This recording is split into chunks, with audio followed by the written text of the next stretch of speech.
Listo. Bueno, buenas tardes para todos. Bienvenidos a la continuación de este simposio de lactancia materna que se está realizando en la conmemoración de la Semana Mundial. En este momento tenemos la presentación de las 5 de la tarde a Tania Zulay Moreno Pino con la conferencia La psicología de la lactancia. Ella es auxiliar de enfermería, psicóloga especialista en clínica con énfasis en psicoterapia de niños y adolescentes, la de parto y posparto, y tiene un enfoque en salud materna perinatal. Fundación Participar. Entonces, muchísimas gracias por aceptar la invitación y cuéntenos, porfa, acerca de la Fundación Participar.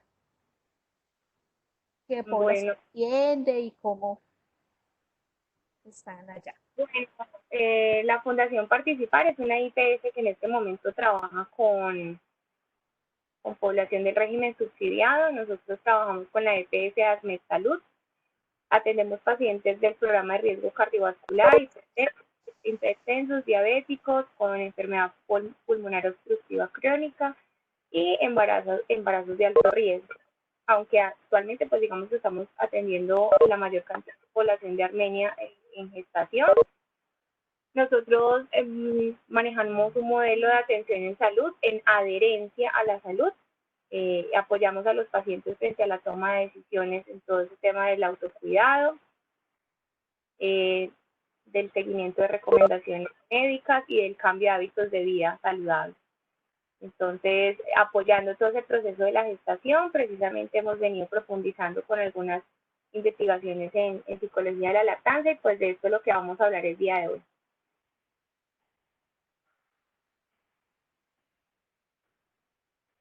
Gracias, entonces queda disponible para que continúe. Gracias. Una pregunta, ¿solo ven la presentación o también ven mi cámara? Las dos. Super, perfecto. ¿Cuántas personas hay en este momento conectadas?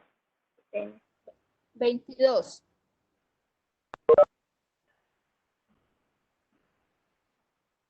Bueno, perfecto.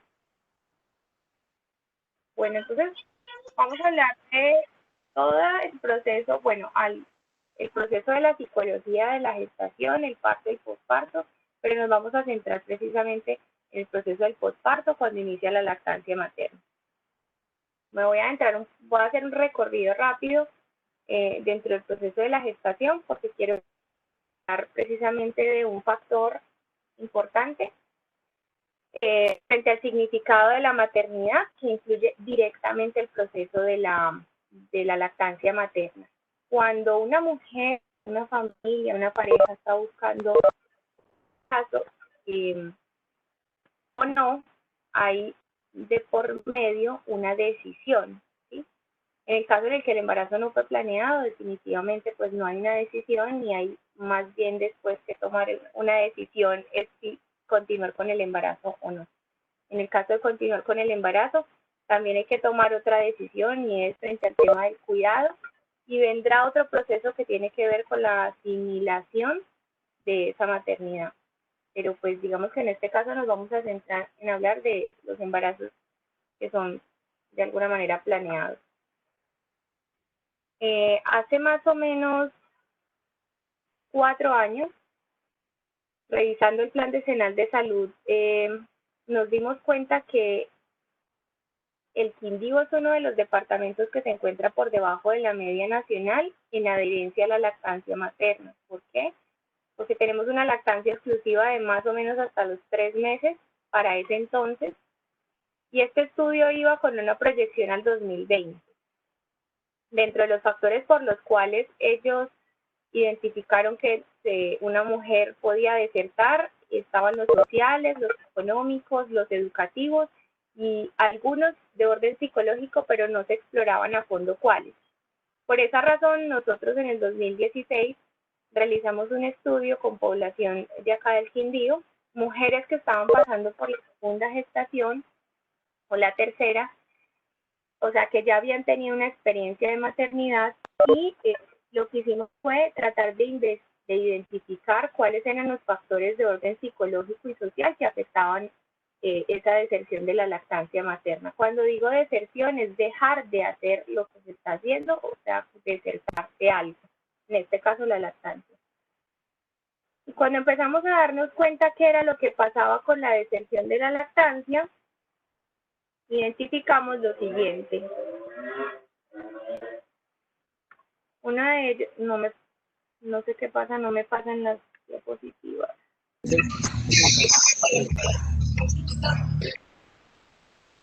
Hola, ¿no me escuchan? Ya le pasó. Vale, perfecto. Una de ellas tiene que ver con el significado de maternidad.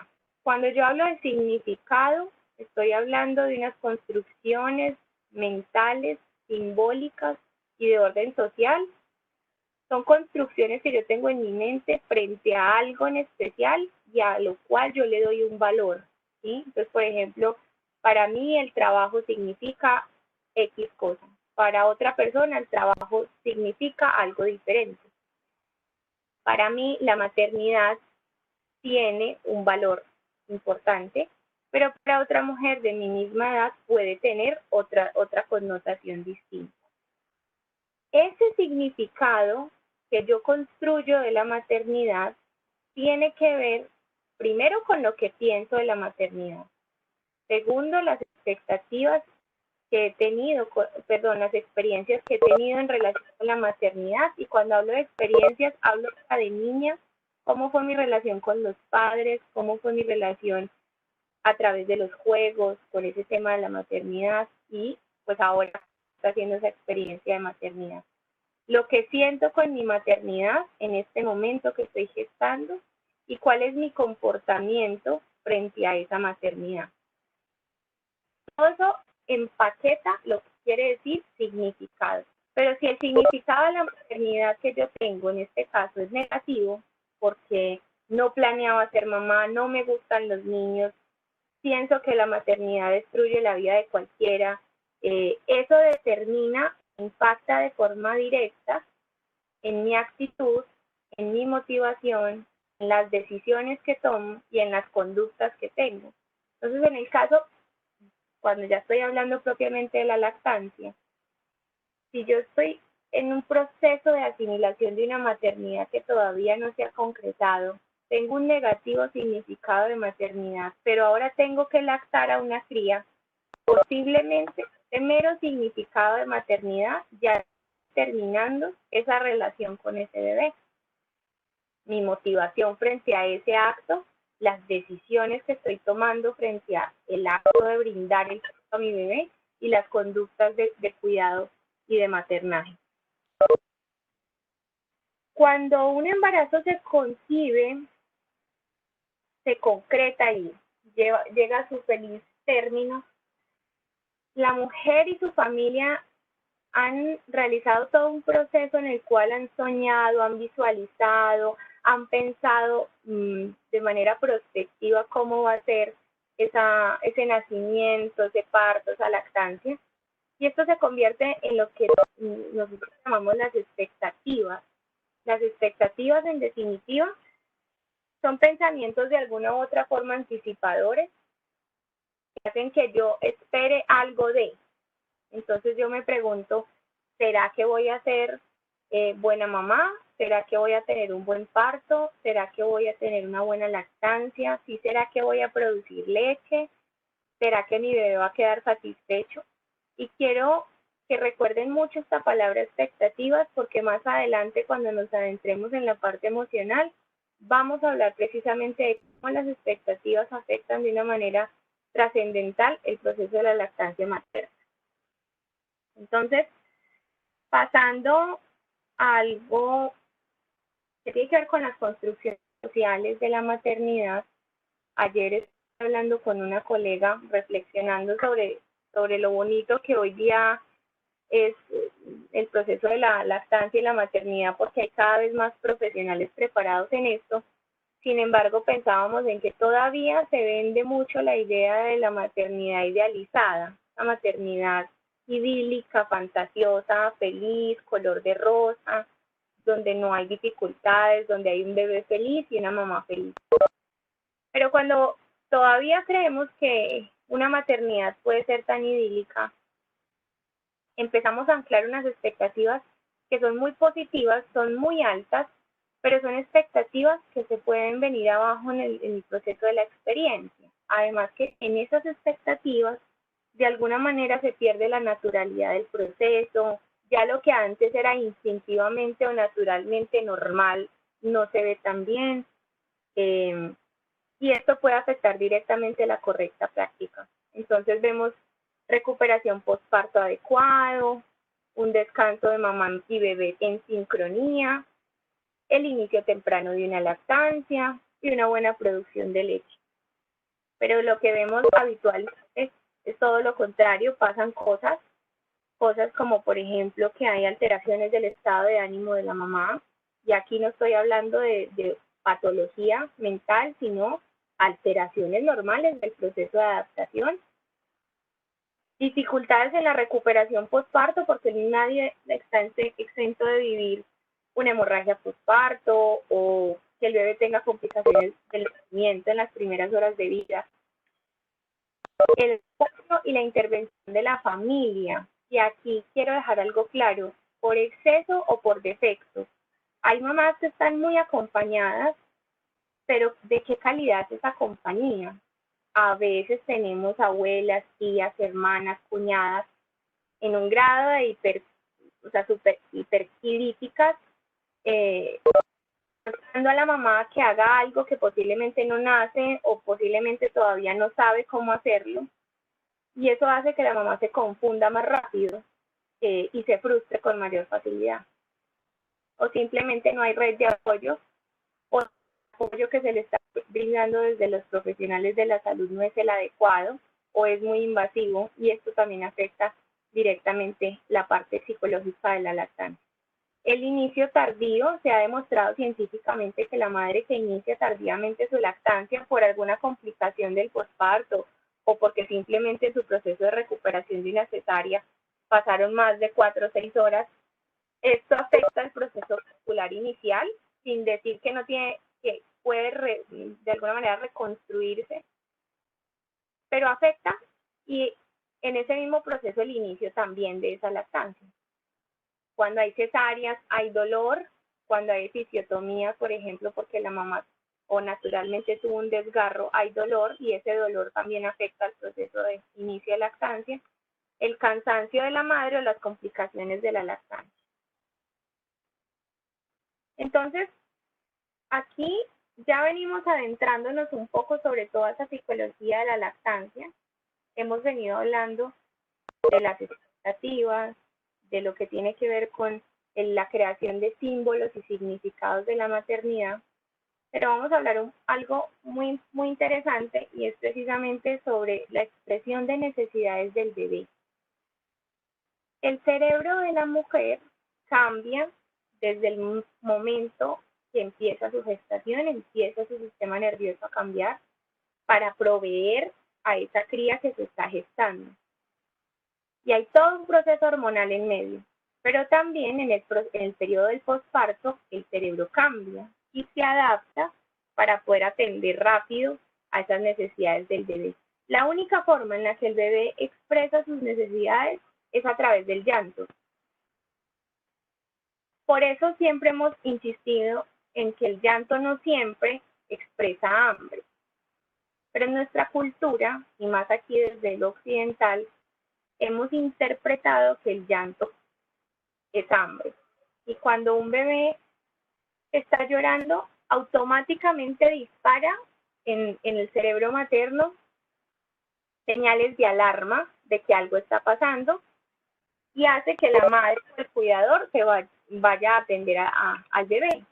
Nosotros a esto le llamamos responsividad, no responsabilidad, sino responsividad, y tiene que ver con la capacidad de dar respuesta oportuna a ese llanto de esa cría, pero no solo la respuesta oportuna, sino la calidad de la respuesta, porque una madre puede responder muy enojada, con mucha violencia, y esto no ser tan positivo, como puede responder de una manera muy amorosa que genera contención.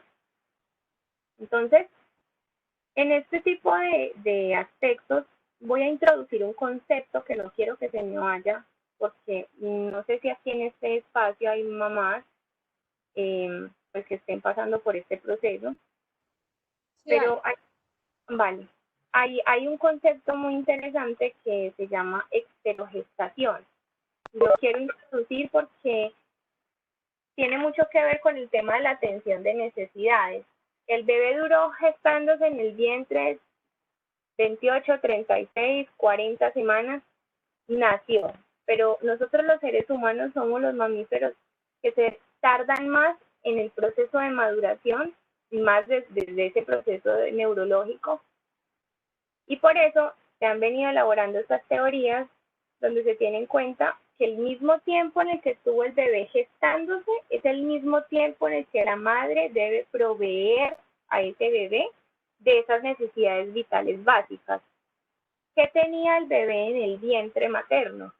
Movimiento libre, temperatura adecuada, alimentación a libre demanda, contención emocional, porque estaba ahí alrededor de su mamá, pero cuando nace, pues todo le falta. Porque además hay ruido, porque hay silencio, ya no escucha los latidos del corazón, la respiración, los movimientos intestinales. Además, él nunca ha portado ropa, la ropa pica, nunca ha sido tocado directamente y ahora todo el mundo lo carga y todo eso genera irritabilidad en el bebé. Por ende, en ocasiones el llanto puede ser precisamente la expresión de alguna molestia que tenga que ver con ese orden y no siempre por hambre. Pero entonces vamos a continuar hablando precisamente de ese tema emocional porque el llanto, como veníamos diciendo, es un detonador de respuestas de alarma o de alerta del sistema nervioso. Y cuando la madre empieza a notar que el bebé llora y llora y no se calma, este llanto empieza a detonar emociones en la madre que a futuro o mal transitadas se pueden convertir en un trastorno. Cuando hablamos de ansiedad, depresión y frustración, siempre pensamos como en lo cotidiano que vivimos, estoy ansiosa o me dio la depre porque estoy llorando. Pero la investigación que nosotros hicimos arrojó que es precisamente algún grado o el inicio de algún trastorno de estos lo que generó la deserción de la lactancia materna. Quiere decir que el mal manejo de ciertas emociones pueden conllevar a estos trastornos. Entonces, cuando hablamos propiamente de la ansiedad, estamos hablando de un estado emocional que tiene inmerso e incluido una emoción de miedo. En el fondo, esa madre tiene miedo porque está evaluando la situación que está viviendo y cree que no es capaz con eso que está enfrente viviendo. Entonces eso hace parte de los recursos psicológicos. Entonces, si yo estoy viendo que lo que estoy produciendo no satisface a mi bebé, entonces empiezo a sentir temor porque de pronto lo hago mal. O a veces puede llegar una visita y con una palabra que invalidó lo que estoy haciendo, me generó una emoción de miedo, ¿cierto? Pero entonces, ¿qué pasa con el miedo? El miedo tiene una cualidad muy particular y es que el miedo paraliza. El miedo hace que el sistema nervioso entre como en un estado de quietud, pero también hace que tengamos unas respuestas neurológicas muy particulares que interfieren en el proceso de la lactancia. Nosotros producimos, el proceso de la producción de la leche, producimos una hormona que se llama prolactina. Pero cuando estamos invadidas de mucho miedo, mucha angustia, nuestro cuerpo produce otra hormona que se llama cortisol. Y el cortisol hace que no se produzca adecuadamente prolactina. Si no hay prolactina, no se produce adecuadamente la leche. Y si no hay leche, la madre va a seguir pensando que ella es una mala madre y que lo está haciendo mal, ¿sí? Entonces, por todo este circuito del que estamos hablando, la mamá empieza a experimentar inseguridad, riesgo constante, empieza a pensar mucho en el futuro, en si no lo hago bien, en si mi bebé tiene problemas en el desarrollo, y qué pasa entonces si le doy algo de tetero. Entonces empieza a considerarlo y por eso a veces puede llegar el tetero a reemplazar esa lactancia materna. Cuando hablamos de depresión, aquí quiero dejar algo muy claro. Cuando una mujer tiene al bebé, a su hijo, en brazos, puede sentir muchas cosas. De hecho, uno dice, no, cuando yo tengo a mi bebé lo voy a estar muy feliz. Pero cuando ya lo tengo en brazos pasa algo muy distinto. Posiblemente ya no me sienta tan feliz o no me sienta tan cómoda con esta maternidad y no quiere decir que haya una depresión postparto. Durante esos 15 o 20 primeros días del postparto, una mujer puede sentir cansancio, confusión, ganas de llorar, puede tener pérdida del apetito, puede sentirse irritable con los llantos del bebé, pero eso nosotros le llamamos el blues de la maternidad. No tiene nada que ver con la depresión postparto. Por eso es tan importante que si en algún momento una mujer está pasando por una situación de estas, pues recomendemos que asista oportunamente al servicio de urgencias o de consulta en el control y que se lo comente al médico para poder que haya un diagnóstico adecuado, porque podemos diagnosticar por diagnosticar. Pero cuando ya hay una depresión concreta, todos estos síntomas aumentan en tiempo y aumentan en intensidad. Entonces la mamá pierde esa capacidad de responsividad para ese bebé, puede empezar a delegar las funciones de cuidado a otros familiares, no está tan presente para ese bebé y el bebé característicamente empieza a demostrar mayor irritabilidad, puede empezar a tener problemas gastrointestinales y todo tiene que ver con ese trastorno o esa dificultad emocional que puede estar viviendo la mamá. Cuando hablamos aquí de frustración, pues no estamos hablando propiamente de un trastorno de frustración, sino de un estado emocional.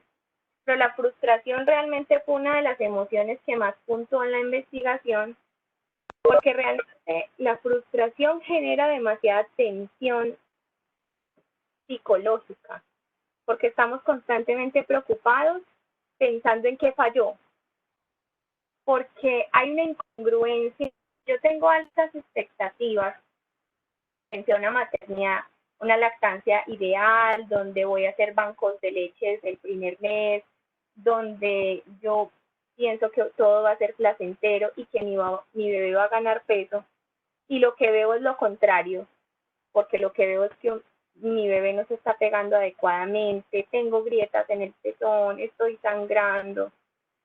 Y mi bebé no gana peso adecuadamente porque en el control del recién nacido me dicen que perdió peso, quiere decir que mi leche no es de buena calidad. Entonces, cuando una madre empieza a desvirtuar la calidad de su leche y a pensar que lo que está haciendo no está haciéndolo bien, pero aquí mentalmente hay unas expectativas de que ella sí lo iba a hacer bien, empieza como una lucha mental, a lo cual nosotros le llamamos distorsiones, y eso desencadena unas emociones de impotencia. La mamá puede sentirse culpable, enojada, experimenta demasiado agotamiento y se siente muy desilusionada, muy decepcionada del rol que como madre está cumpliendo. Y cuando eso pasa, pues siempre llega algún familiar o algún profesional que de pronto no es muy amigo del proceso o no es muy cercano a lo que puede llegar a pasar desde el plano psicológico y puede ofrecer algún sustituto de la leche, que en este caso puede ser un tetero. Tengo una buena amiga de la línea de la leche que ella siempre habla del tetero pirata. Entonces, el tetero pirata es el que introducen mientras la mamá no ve, pero con tal de que el bebé se calme. Y eso también interfiere en ese proceso en el que la madre está pasando emocionalmente.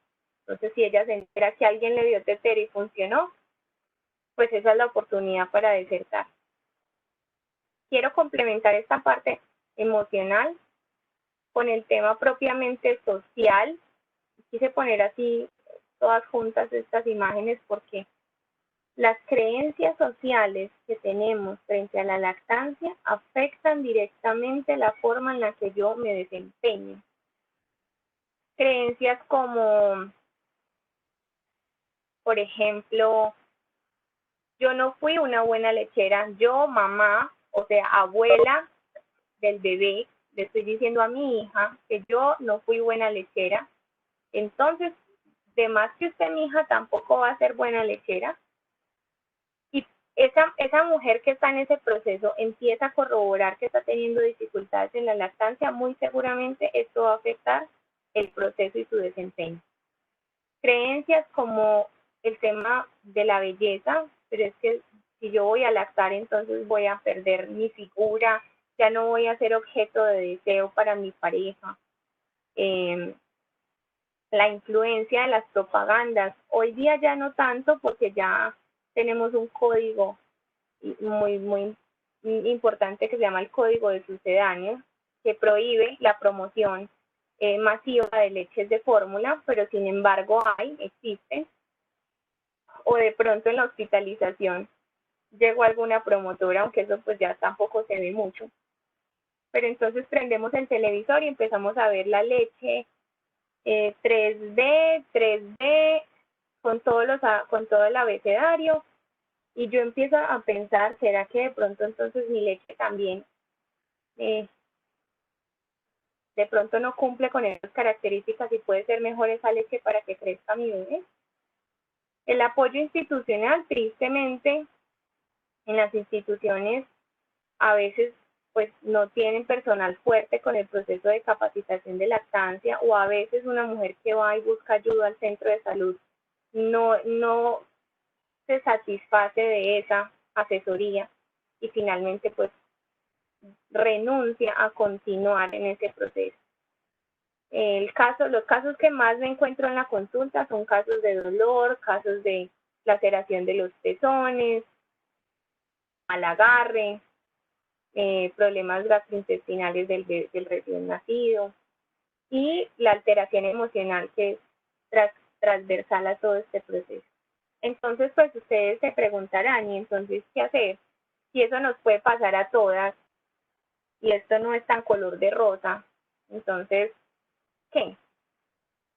Pues en definitiva, importante, yo soy muy empática en seguir promocionando los cursos psicoprofilácticos o las redes de apoyo, por ejemplo, el bienestar familiar tiene el PAMI, el Cero a Siempre, esas redes donde se reúnen mamás y hablan de los temas de maternidad, son grandes redes de apoyo para tocar todos estos temas y para exteriorizar lo que yo emocionalmente estoy aquí como conteniendo. Hay hoy día muchas profesionales que se forman como asesoras de lactancia o mujeres muy interesadas y empoderadas que quieren recibir esa asesoría y asesorar a otras mujeres, que es muy válido, o buscar ayuda entre los profesionales de la salud. Yo siempre digo, el médico, la enfermera, el psicólogo, el trabajador social siempre son competencias, deben serlo.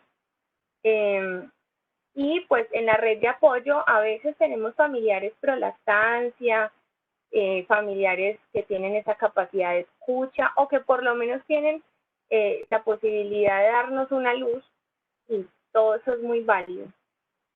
Hablar de lo que me está pasando en el posparto siempre es bueno. El problema es que en el posparto muchos llegan, pero llegan a preguntar por el bebé, pero no siempre preguntan por la mamá.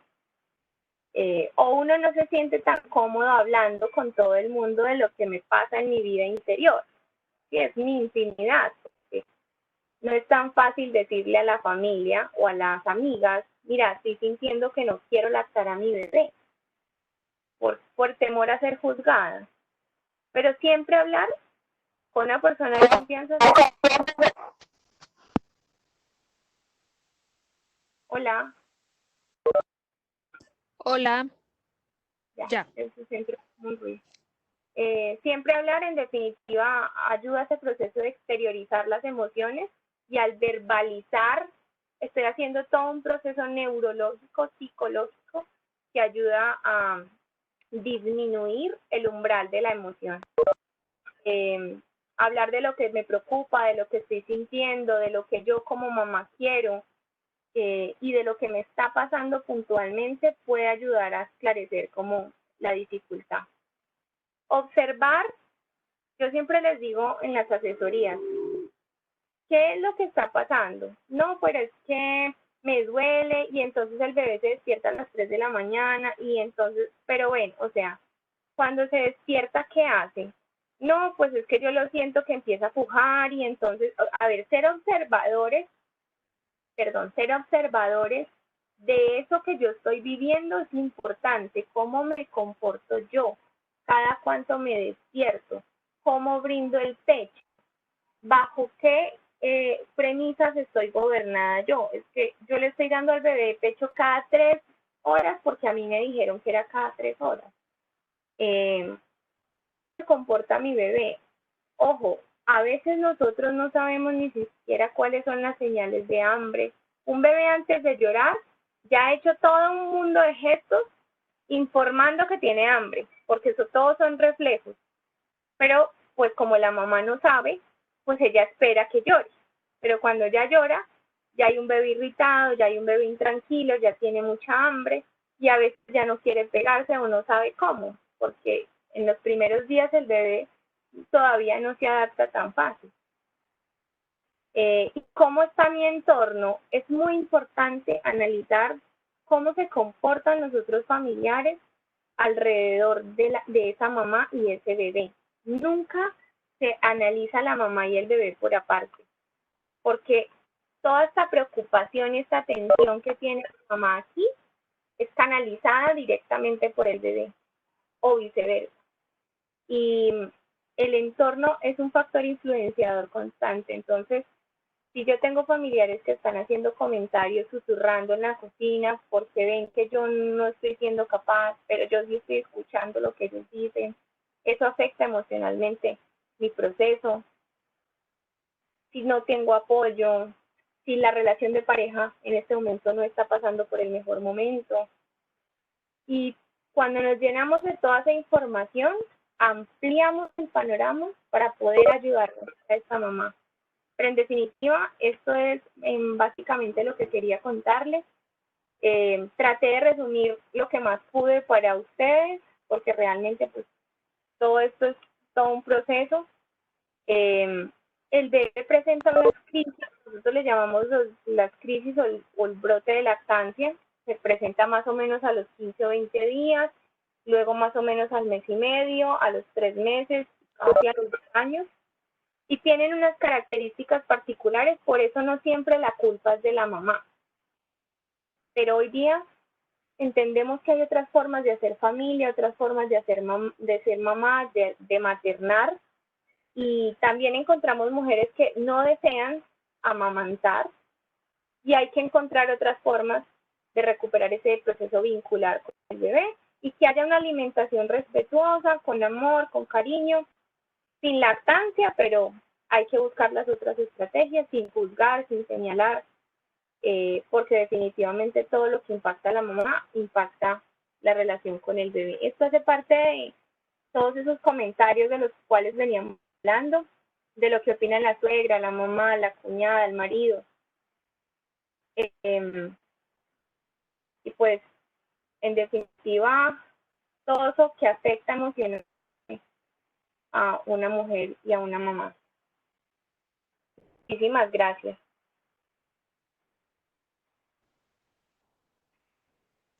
Hola, muchísimas gracias por la charla. Muy Solo interesante. fui como rápido, yo dije, Tecnología. al máximo porque yo me extiendo y quería dejar todo el espacio para las preguntas. Entonces, pues bueno, aprovechemos el espacio. Bueno, hasta el momento no tengo preguntas, pero yo sí quería mirar cuáles son los signos de alarma de ese bebé antes de que llore. Pues de que tiene hambre. Cuando un bebé, para mí fue muy lindo, yo hice una práctica hace un año observando bebés en incubadora y es increíble todo lo que un bebé, el comportamiento de un bebé, todo lo que demuestra, solo que como no estamos tan atentos, pues se nos pierden del radar. Pero un bebé cuando empieza a tener hambre, se despierta, empieza a buscar, empieza de pronto a chuparse las manitos, puja, el pujo hace parte de eso, bosteza, y es ese bostezo como que con lagrimita, y ese tipo de signos ya son señales de que hay hambre. Además que el mejor reloj es el bebé en definitiva pasó una hora y ya se despertó, ya es hora. Por eso hablamos de libre demanda y de no esperar esos tiempos tan largos para brindar el pecho al bebé. Ok. Hay aquí otra pregunta que dice Paula, ¿hasta qué edad se puede amamantar el bebé? Hasta que la mamá quiera, hasta que el bebé llama. Pues lo que pasa es que en términos, la psicología también ha caído en ese error de en algún momento haber postulado de que no era tan positivo para el bebé en términos de autonomía que pasara más de los 2 años. Pero ya realmente eso está rebatido por completo porque un bebé que es lactado de forma exclusiva, un bebé que es acunado, que es amado, que es observado, que recibe esa atención de mamá y que tiene una responsiva, pues en definitiva es un bebé más autónomo y nunca se ve un niño de 7 años pegado de la mamá. Pues ya un niño de 3, 4 años ya va adquiriendo su independencia solito. El problema es que también la mamá se cansa, entonces ya llega un punto en que la misma mamá o el mismo bebé empiezan a hacer ese proceso de destete. Pero tranquilamente 2, 3 años sería el tiempo adecuado. Eso sí, destete respetuoso. Que nosotros por cultura tenemos también prácticas frente al destete, que mañana precisamente vamos a hablar del destete. Sí, tuvimos la fortuna con Tania de hacer una nueva charla el día de mañana, les estaba escribiendo eso, de Claudia, de la Liga de la Leche, y precisamente el tema es el destete respetuoso. Bueno, hay otra pregunta de Gabriela, dice, ¿cuáles son los signos del brote del crecimiento? Los signos, a ver, a veces presentan muchísima irritabilidad, gestos como que el bebé con sus manitos empieza a hacer como así, que es como lo que expresan algunas mamás de, es que ya no quería mi pecho, a él no le gustaba mi leche, pero uno decía, estaba pasando por un brote de lactancia y la mamá se frustró tan rápido que introdujo el tetero y pues hasta ahí llegamos. Pero no tiene que ver, o sea, no tiene que ver tanto con el proceso de lactancia, sino con ese proceso vincular y cómo ese bebé empieza a hacer reconocimiento de él y mamá. Entonces, no sé si han notado que a veces el bebé juega con el pezón de la mamá, pero como que no se Como si pega, no pero quisiera comer. sí. Entonces uno dice, pero es que no quiere y yo me desespero porque estoy cansada. Y claro, es normal porque somos humanos, pero el bebé está pasando por todo ese proceso, esa crisis, y a veces enfrentamos estos señales. El apartar, a veces no es el hace como que o escupe, los cólicos o la diarrea. A veces se ha demostrado que también cuando tienen problemas gastrointestinales pueden estar pasando por un brote debe al bebé.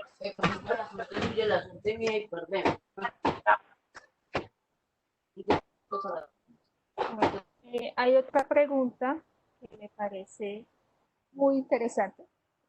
No hemos hablado de este tema, pero pregunta Marco, ¿cómo empezar a hablar de una lactancia en donde el hombre como pareja participe del proceso? porque hace rato que venimos hablando de la lactancia solo es de la mujer. Me parece muy interesante, además porque pues ahora con todo este tema del género, de las nuevas maternidades, pues ahí hay que hilar muy lento.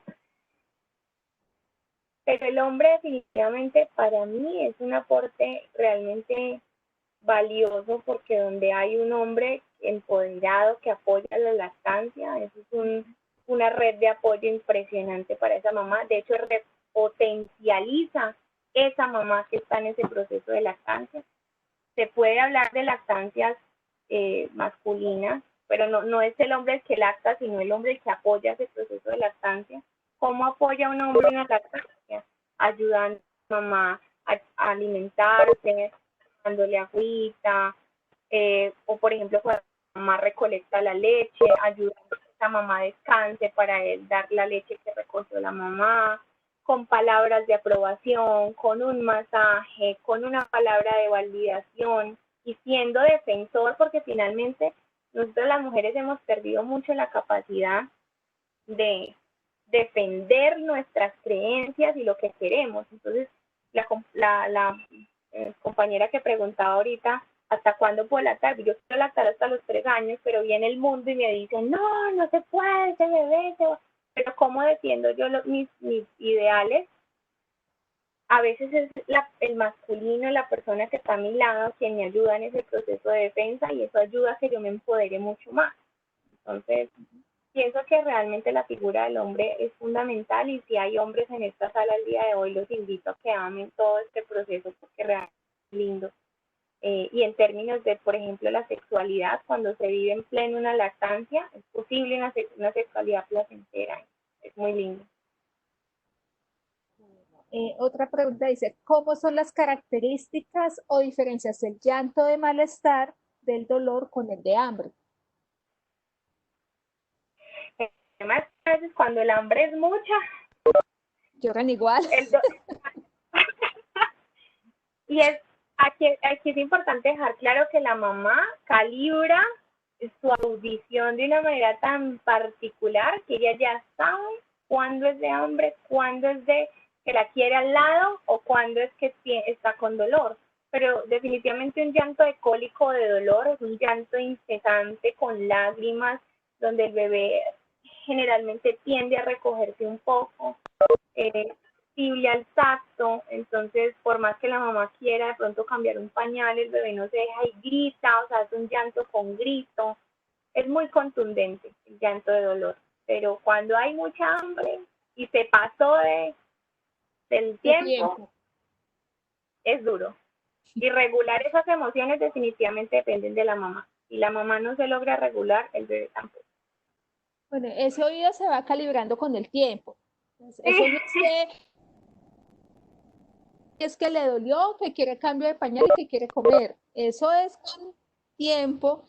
Y lo otro es que cuando la mamá está agotada o cansada o con sueño, pues esa diferenciación también se afecta un poco, pero la mamá empieza a entender como por hambre, como por dolor y como por queja. Y tiene que ver mucho, por ejemplo, con esos estados de hipervigilia de la mamá en los primeros días. Entonces, la mamá, por más que quiere dormir, está con el bebé medio se mueve y ya ella está ahí pendiente, pero ese estar pendiente ayuda también a esa calibración de la observación del bebé y del llanto del bebé. Ya después la mamá finalmente descansa y cuando lo siente llorar ya sabe que es con el tiempo. Bueno, Margarita nos pregunta por cuánto tiempo dejarlo en cada mama, si bien hay bebés que inician succión y se duermen y no hay quien los despierte. ¿Qué se puede hacer? Mira, lo que pasa es que el proceso de la lactancia cansa. A ver, un bebé dentro del vientre tenía alimentación a través del cordón, pero era distinto. Y aún así, aunque el bebé toma algo de líquido amniótico, no es el acto de mamar como tal. Pero cuando el bebé tiene la mama en la boca, hay que hacer todo un proceso con los músculos faciales que generan una fatiga importante. Y cuando el bebé, que más o menos el patrón es como succiona, succiona, succiona, suelta, succiona, succiona, suelta. Y entonces esa soltada también duerme. Y entonces uno con el brazo ya dormido, encalambrado, pero pues finalmente hay uno pendiente de que coma. Es normal los primeros días, muy desgastante para la mamá. Generalmente lo que le decimos es que haga estimulación sobre los músculos de la faciales, sobre los músculos maceteros para generar un mejor agarre, pero finalmente como cansa y como el sueño de los bebés es tan débil, es como ese patrón como tan lento, entonces es de paciencia. ¿Cuánto tiempo? No hay tiempo. Generalmente cuando arranca la lactancia, la mamá puede esperar tranquilamente 45 minutos hasta que finalmente se despega, se duerme, esperamos un tiempo que descanse y cuando se despierte, si no se ha despertado antes de las 2 horas, pues dejarlo descansar, pero yo sigo, no es lactancia cada 2 horas, sino estar pendiente de que si lleva más de 2 horas dormido, despertarlo, cambiarle un pañalcito, mirarle la ropita y ofrecerle nuevamente. No esperar, porque yo tengo mamás que dicen, no, mi bebé duerme toda la noche. ¿Cuánto tiene? 7 días. Entonces, pues como que no, todavía para No dormir de largo está no, para dormir. pero sí por lo menos despertar cada 2 horas y estar revisando. Y el tema de que con cuál mama primero, con cuál, no sé, eso está rebatido, porque realmente la leche, aunque sí es verdad que la leche del principio tiene características diferentes a la leche del final, porque la leche del final tiene más grasa, pues si finalmente a mí se me olvidó cuál era el pecho de cuál del último que tomó, pues arranque con el que pueda, el que sienta más cargado, ¿sí? Ajá. Finalmente toda esa leche y pues ya después habrá sincronía. Pero realmente estar pendiente de eso genera mayor tensión, más estrés y eso afecta a la lactancia finalmente. Bueno, Marcos agradece la respuesta y pues iniciar las reflexiones de la lactancia desde la masculinidad pues es importante. Yo recuerdo en un congreso de pediatría que hubo hace como unos 2 años y quedaba un espacio como solo para la parte masculina de alguna manera con ese rol paterno que siempre ha estado como ahí pero a un lado, no como A la viéndolo, sí. Bueno, aquí hay una pregunta de Lady. Dice, Marco, André, antes de seguir con lo de Lady, quiero aportar algo y es que ese tema de la psicología de la lactancia también afecta a la psicología del papá como tal, porque además el padre es una carga económica y una carga social y moral en medio y tiene que estar pendiente de dos, además de él, y eso genera gran tensión. Entonces, pues, luego podríamos abrir el espacio para eso, pero es verdad que sí, es interesante. sí. Bueno, y Lady nos pregunta, mi princesa está padeciendo muchas molestias con los gases o cólicos. Ya no sé qué hacer. La pediatra me dijo que no tomara leche líquida, pero hice el intento y no siguió igual. ¿Qué edad tiene el bebé? ¿Cuánto tiene Lady la niña?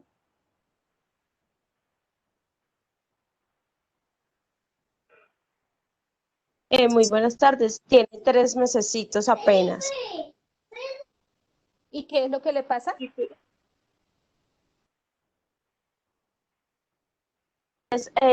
Se retuerce, hace con las manitas, como dijo la doctora, que como que no quiere nada. Siente que tiene mucha molestia en el estomaguito, entonces le saco gasecitos, es un poco dura para sacarlo y pues sí, y entonces le doy de pronto como agüita hervida tibia para ver, entonces le saca los gasecitos, pero vuelve otra vez a lo mismo. tú le estás dando lactancia, bueno, leche o le das fórmula también. No, no, señora, yo solo le doy pucheca, solamente pucheca, lo voy a hacer hasta los 6 meses, como he hecho con mis otros niños. Entonces, no sé qué será, si es lo que yo estoy comiendo o qué le estará haciendo daño a la bebé.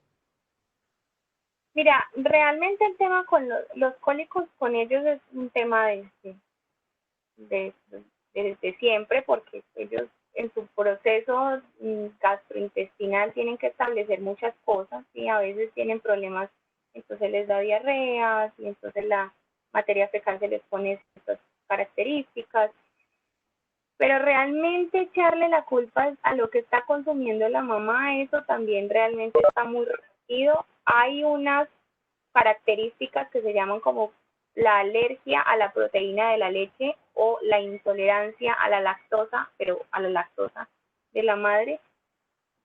Entonces habría que descartar porque realmente las dos condiciones no son lo mismo. Cuando hay una alergia a la proteína de la leche, el cuadro es muy agudo y hay sangre en heces y ese tipo de cosas.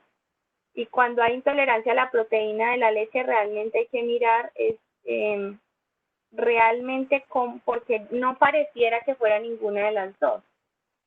Hay que mirar de pronto cuál es el patrón alimentario, pero igual si quieres mañana podrías conectarte a la conferencia con la colega de la Liga de la Leche y podríamos mirar a ver qué realmente puede ser, porque yo no pensaría que es su alimentación. Yo me abstengo de responsabilizar a la mamá y su alimentación, además porque si no hay más, o sea, ¿cómo decirle a una madre, cambie su dieta porque entonces su bebé está afectando?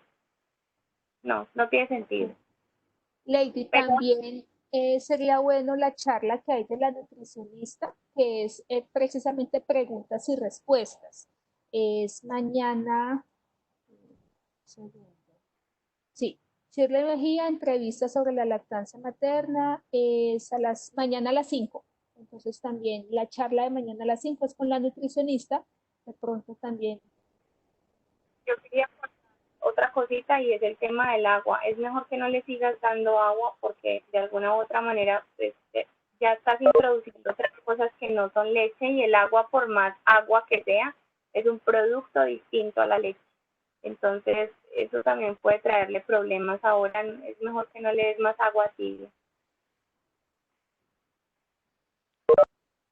Bueno, Hey, muchísimas gracias a muchísimas todos. gracias por la respuesta. Muchas gracias. Entonces, mañana estaré atenta a la otra reunión. Sí, a las 5 está la nutricionista, entonces creo que también nos puede ayudar. Y a las 5:45 está Claudia de la Liga de la Leche, también podemos complementar esa respuesta. Tania, muchas gracias. Muy chévere, muy querida, muy amplio el tema, muy ameno. Entonces, Gracias a todos gracias. ustedes.